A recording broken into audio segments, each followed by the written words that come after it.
আসসালামু আলাইকুম রহমতুল্লাহি আবরাকাতুহ। প্রত্যেকটা ভাষা লিখে প্রকাশ করার জন্য কিছু সাংকেতিক চিহ্নের প্রয়োজন হয়।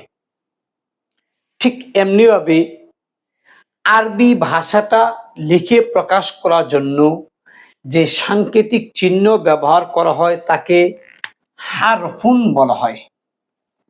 হারফুন বিশেষভাবে খেয়াল করতে হবে, হার ও জবর হার ফা দুই পেশ ফুন, অর্থাৎ র বর্ণের সাকিন দিয়ে।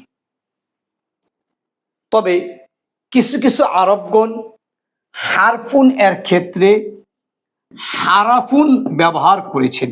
তিনাদের দাবি হলো হারাফুন শব্দের অর্থ হলো অব্যয়, হারাফুন শব্দের অর্থ হলো বর্ণ বা অক্ষর। কিন্তু আমার দাবি হলো হারফুন শব্দের অর্থ হলো অক্ষর, বর্ণ, আবার হারফুন দ্বারা বোঝায় অব্যয়, মানে প্রিপজিশন, দুইটাই হতে পারে। আপনাদেরকে অনেক বেশি খেয়াল করতে হবে। আমি আমার কিতাবেও আরবদের দেখা দেখি লিখেছি, যেটা আমি আমার পক্ষে না। আপনি আসেন যে আরবি যে হারফগুলি আছে, আলিফ থেকে শুরু করে ইয়া পর্যন্ত যে হারফগুলি আছে, এ সমস্ত হারফগুলি 29টা হারফ এখানে আছে, এটা আপনারা জানেন। তাহলে আমরা হারাফ না বলে হারফুন বলবো, এটাই কি সবচেয়ে বেশি যুক্তিসম্মত, এবং এটা বিভিন্ন কিতাবে পাওয়া যায়, বিভিন্ন অভিধানে পাওয়া যায়। আপনি আসেন এই হারফ শব্দের কি কি অর্থ আছে একটু আমরা লিখি, তারপরে আরবি হারফ সম্পর্কে আলোচনা করবেন সম্ভব। আপনি আসেন হারফুন। হারফুন শব্দের অর্থ হলো বর্ণ বা অব্যয়। অর্থ কি? বর্ণ, অব্যয় দুইটাই হতে পারে, প্রিপজিশন হতে পারে, যেটাকে আমরা বাংলায় বলে থাকি অব্যয়। তাহলে হারফ অর্থ কি? বর্ণ, অব্যয় মানে অক্ষর। আর এটার বহুবচন হবে হুরুফুন, হার ওফা হুরুফুন, অথবা কি আহারুফুন, অথবা আহারুফুন। যেমন দেখেন হাদিসের মধ্যে আসছে মান করা হারফান, এই যে রবন সাকিন দিয়ে আসছে, মান করা হারফান মিনাল কুরআনি ফালাহু আশরু আমসালিহা, যে ব্যক্তি কোরআন থেকে একটা হারফ পড়বে তার জন্য 10টা নেকি রয়ে গেছে। এখানে মান্না করা হারফান। আপনি আসেন 2 নাম্বার, এই হারফ শব্দের আর কি অর্থ আছে? এই হারফ শব্দের আরেকটা অর্থ আছে পার্শ্ব। কি আছে? পার্শ্ব, প্রান্ত, সীমা, দ্বিধা,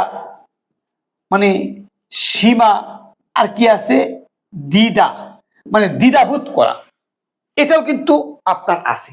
যেমন দেখেন পবিত্র কোরআনে সূরা আল হাজ্জের মধ্যে আসছে ওয়া মিনান নাসি মান ইয়াবুদুল্লাহ, ওয়া মিনান নাসি মান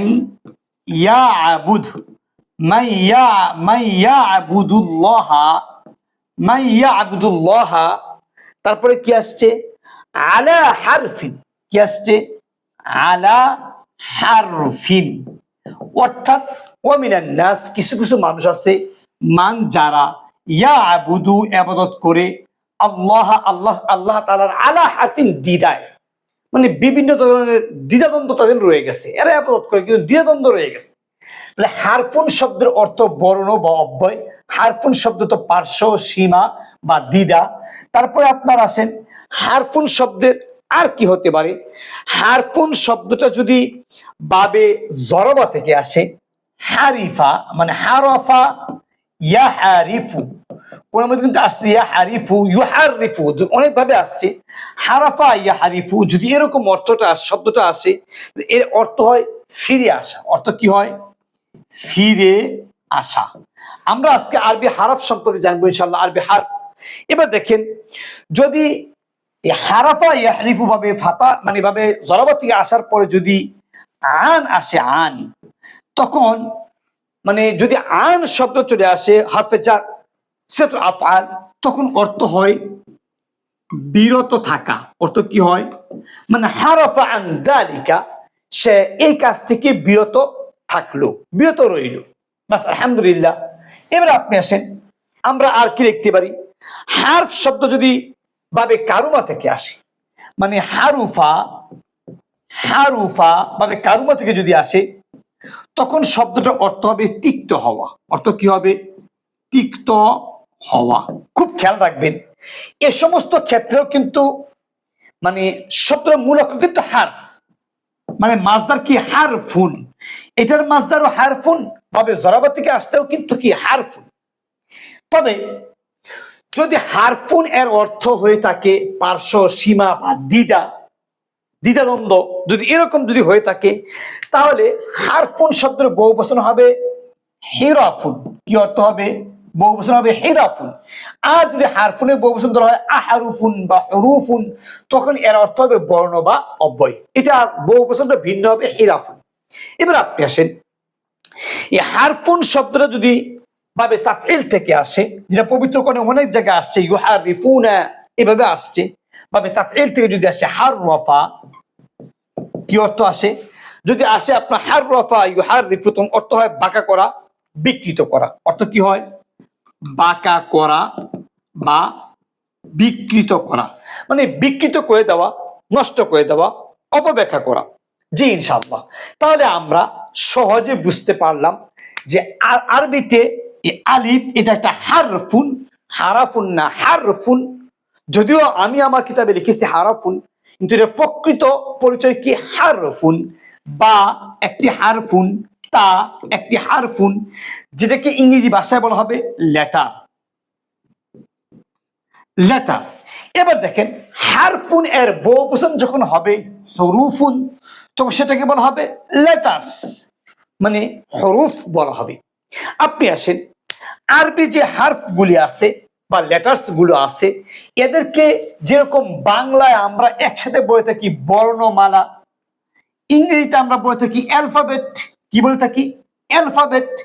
তো আরবিতে আমরা এই মানে হারফ, আলিফ থেকে শুরু করে ইয়া পর্যন্ত যেগুলি আছে, হারফুন মানে আলিফ থেকে শুরু করে একেবারে ইয়া পর্যন্ত সবগুলি কি একসাথে কি বলা হয়? আমরা শুধু জানি যে আরবিতে এদেরকে আল হুরুফুল হিজাইয়া বলা হয়। আসলে কিন্তু শুধু হুরুফুল হিজাইয়া বলা হয় এমন না, এর অনেকগুলি নাম রয়ে গেছে। যেমন আল আবজাদিয়া আল আরবিয়া, আমি একটু লিখি দেখেন, আল আবজাদিয়া, আল আবজাদিয়া আল আরবিয়া, মানে এটা একটা নাম, আরবি বর্ণমালা। আল আবজাদিয়া আল আরবিয়া এক। দুই নম্বর আপনি আসেন, আল হুরুফুল আরবিয়া। কি আসে? আল হুরুফু আল আরবিয়া, আল হুরুফুল আরবিয়া। আপনি আসেন তিন নাম্বার, আল হুরুফু আল হিজাইয়া। কি বলা হয়?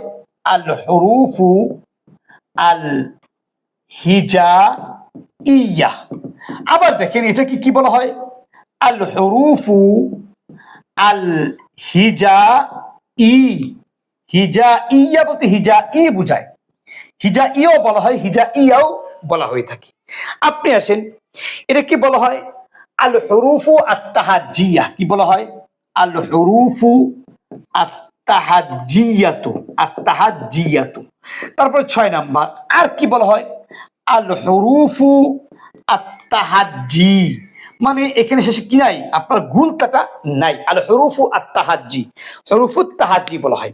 এরপর আপনি আসেন, এটাকে বলা হয় শুধু আল আবজাদিয়া, আল আবজাদিয়া, আল আবজাদিয়া, আল আবজাদিয়া এরকম বলা হয়। অথবা কি বলা হয়?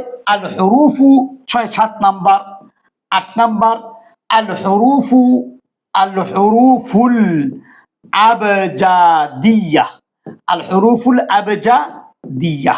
জি ইনশাআল্লাহ, তাহলে আমরা সহজে বুঝতে পারলাম যে বাংলায় বর্ণমালা, ইংরেজিতে অ্যালফাবেট, আর আরবিতে এদেরকে 8টা নামে নামকরণ করা হয়ে থাকে, যদিও আমাদের কাছে পরিচিত শুধু একটা, কোনটা?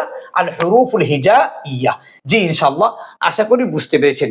আপনারা অবশ্যই আমার এই নতুন চ্যানেলটি সাবস্ক্রাইব করবেন এবং দ্বীনের খেদমতের উদ্দেশ্যে সবার মাঝে পৌঁছায় দিবেন, শেয়ার করবেন। আসসালামু আলাইকুম ওয়া রাহমাতুল্লাহ।